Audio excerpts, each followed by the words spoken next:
This stock might be one of the most exciting stocks I've seen in a long time. I'm talking about none other than Palantir.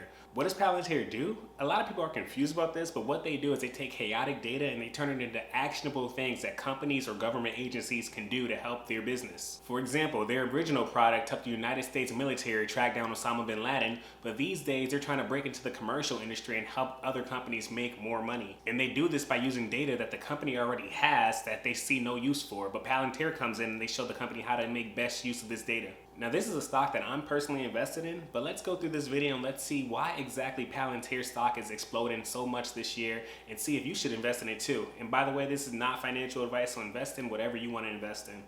Okay, so let's get right into it. You see right here that Palantir is trading at $129.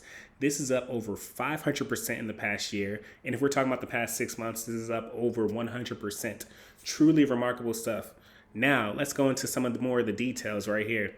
So down here, you'll see that Palantir has a market cap of $304 billion, a lot of room for growth, and a PE ratio of $564. Now that's not a typo, but I wish it was. The reason that I wish this was a typo is because the industry average for this software industry is 49.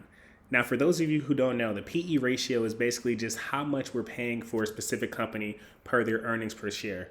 Now, we're paying $564 for each share of Palantir. Meanwhile, the industry average is 49. So this is a very expensive company that we're going to buy here. So let's just look through the details and see, is this worth it? So right here, we're just going to look at Palantir's Q1 2025 earnings report here. Let's go through some of the highlights. I underlined some of the key things that I wanted to look at here. So for starters, over here, U.S. revenue grew 55% year over year. Truly remarkable. That is crazy. I got to stop using the word remarkable, but that's truly what this is, guys. Okay, look at here, the big number down here. U.S. commercial revenue grew 71% year over year. Now this commercial number is big because, as we know, Palantir is mainly just a government company. That's how it started off as, selling to government agencies. Now this commercial revenue here, if they can continue to grow this sector down here, this is when this company is going to really take off. That's why, in my opinion, this stock is so expensive, because people are banking on this commercial revenue industry being the big factor in its future. Now here's their bread and butter right here, U.S. government revenue. That grew at 45% year over year. Now, I like to see their commercial revenue growing at a much higher rate than their government revenue, because their government revenue is pretty much how they started off. So we expect to see that to be a little more consistent, but to still be growing at 45% year over year, get out of here, guys. Now, if we come down to this bullet down here, closed 139 deals of at least $1 million, closed 51 deals of at least $5 million, and 31 deals of at least $10 million. Now, I highlighted this last part here for the 31 deals of $10 million because this is basically what keeps the lights on for a company of this size. So the fact that they're still continuing to close new deals and they're not slowing down whatsoever, that's what we want to see. And speaking of closing new deals, look at this bullet down here where I put the star. Customer count grew 39% year over year and 8% quarter over quarter. Now, I wish this 8% number was a little higher, but this 39% year over year number, incredible. So off of these highlights alone, I can clearly see why the stock is so expensive. But we're going to keep going. Now, if we look over here to the left, I put some highlights on my own. So in Q1 2025, Palantir had revenue of $884 million. That grew 39% year over year, big numbers down there. And they were expected to only make $862 million. So they beat expectations by over $22 million. And let me tell you, the analysts that put expectations on this stock, they're not sandbagging the numbers, guys. These expectations are set pretty high. Go down here to the U.S. commercial expansion section down here.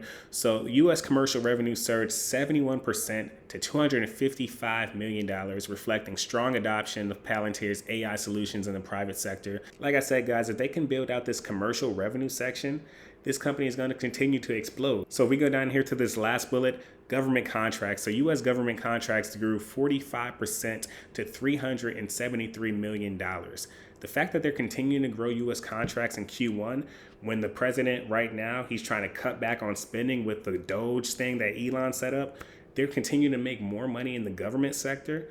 That's big. Now, a lot of people have fear surrounding this because, like I just said, the government is trying to cut back on spending right now. But Palantir has proven to be such a necessity in the US government that I don't know how much they can cut back on spending with Palantir. Moving on, you also see down here they had a $178 million deal with the US Army and a $30 million agreement with ICE. That's all great news for Q1, guys, but let's move on to the next tab here.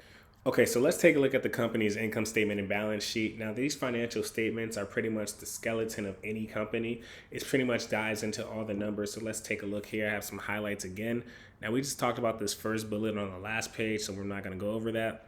Adjusted earnings per share came in at 13 cents, and analysts were expecting 8 cents. So that's a pretty big beat there. Net income, $218 million, and they doubled it year over year. That's crazy. That is really good. Operating margin is now 19.9% compared to 12.8% in the prior year. That's a big increase. Cash flow, $370 million in adjusted free cash flow, representing a 42% margin. This company is basically sitting on stacks of money. So let's scroll down here and look at some of the numbers, guys. So revenue came in at $883 million. And for the beginners, these numbers are all in thousands. So just add 3 zeros to the end. So revenue is at $883 million.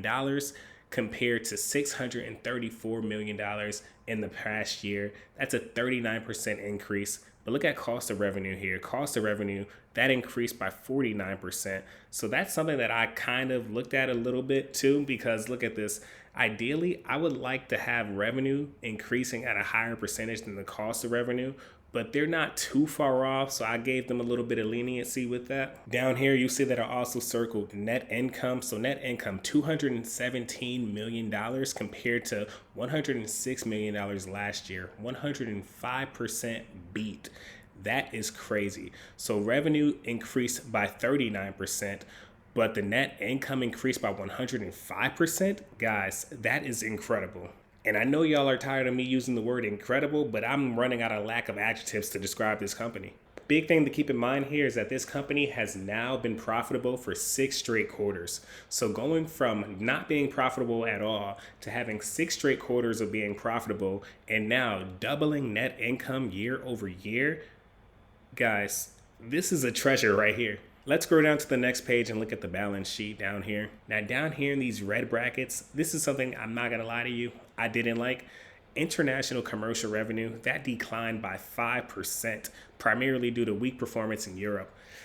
How can I explain this? So we know the US sector is strong, but if this company really wants to take over, of course we have to begin to work with the allies of the United States over there in Europe. Palantir is killing the game in the United States, no doubt about it. But what investors really want to see is how they can handle themselves in Europe. I believe that a lot of Palantir's potential in the United States is already built into the stock price, making it so expensive already. But if this company can have a solid foundation in Europe, it's gonna get scary. So this 5% decrease down here, not a big fan of that whatsoever. But let's move down here to the balance sheet finally. So this balance sheet is looking at Q1 2025 versus the very last quarter of Q4 2024.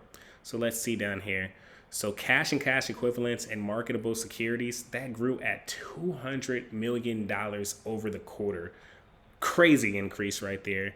Let's look at accounts receivable. So accounts receivable, they grew at 150 million quarter over quarter. We now have accounts receivable of 725 million. And for beginners, this is just money that other companies owe us for what we sell to them. Let's look at this next circled item here. So you see that total current assets are now $6.2 billion. That increased by 348 million.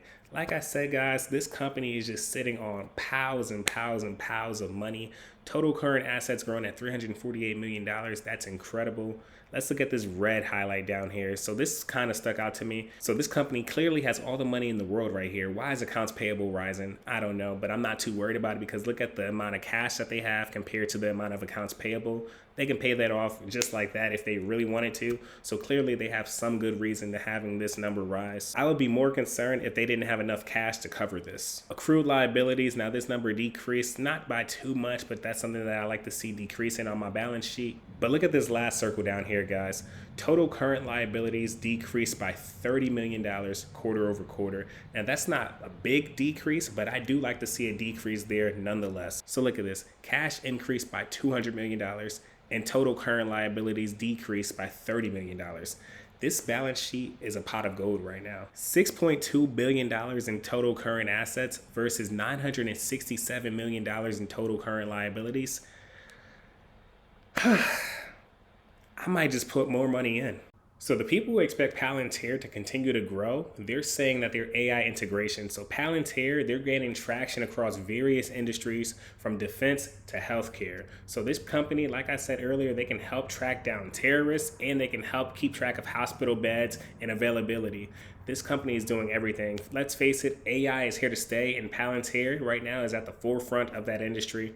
Next, the government contracts. So they have long-term government contracts with the United States, and that just brings in steady revenue. Now, we know the United States, they're going to pay their bills. We have a lot of debt, but the United States has to pay Palantir, so that's money that's going to keep coming in. Now, overall, analysts are pretty bullish on this company. They think that this company can continue to grow. They believe that the government revenue is going to keep coming in, and they believe that the commercial segment is going to keep growing rapidly. But what are the bears saying? What are the people who don't like this stock saying about it? So one, the big elephant in the room is always the valuation. Like I said earlier, this company is way, way, way too expensive.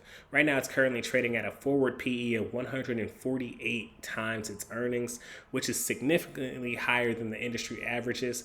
Like I said, guys, this is an expensive company, but I'm a firm believer of you get what you pay for. Next is the international revenue slowdown, guys. Like I said, that 5% decrease in commercial revenue internationally, that scares me a little bit. That should be a much higher number and definitely not a decrease. So analysts are looking at that and they're like, hold on now, what's going on here? Now, overall, analysts on this company who don't like this stock, they're pretty much hinting at these two concerns here: the valuation and its international segment.